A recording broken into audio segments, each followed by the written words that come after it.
It started, it stalled, and finally the week-long push to get Bob Carr to Canberra worked.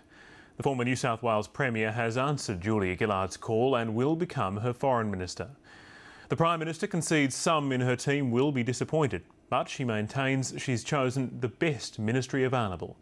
From Canberra, here's Chief Political Correspondent Mark Simpkin. Only a select few saw this coming.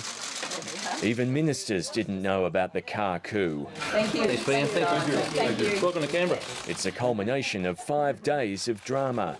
He's been wooed, rejected, now embraced again. When the distinctive voice of Prime Minister Gillard rouses you from your slumber and says, will you be Foreign Minister of Australia? I couldn't have found it in me to have said no. A part of him wanted to. I was churned up. I was in two minds. It was a big change in the life Helena and I currently enjoy. The ABC's been told some senior ministers were in two minds too. At least one expressed concern about parachuting an outsider into the job, but the Prime Minister got her way and her man. I made an offer to Bob Carr yesterday to serve as my Foreign Minister. I made that offer having had a range of discussions during the week, including speaking to Bob Carr. Bob Carr is hardly a faceless man. He spent a decade as New South Wales Premier and is considered a Labor luminary. He'll take over Mark Arbib's Senate seat and Kevin Rudd's portfolio. I want to praise the achievements of Kevin Rudd in foreign policy.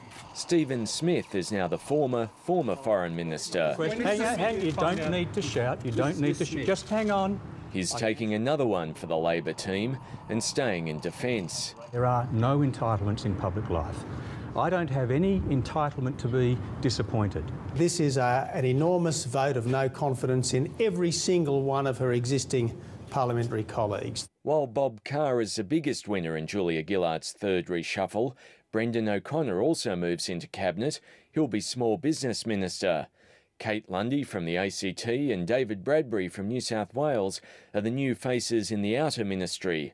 A key Rudd supporter, Kim Carr, has been stripped of manufacturing and shifted to human services, while the flood crisis didn't prevent another member of the Rudd camp being swept all the way from Cabinet to the backbench. The decisions I've made about my team are about merit, about the strongest possible team. Robert McClelland reckons it's political payback. When we stand on a matter of principle, there are often consequences, and I was always prepared to accept those consequences. It's been messy, but Julia Gillard has stamped her authority on her ministry.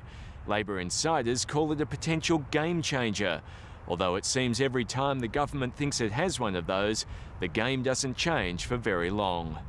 Mark Simpkin, ABC News, Canberra.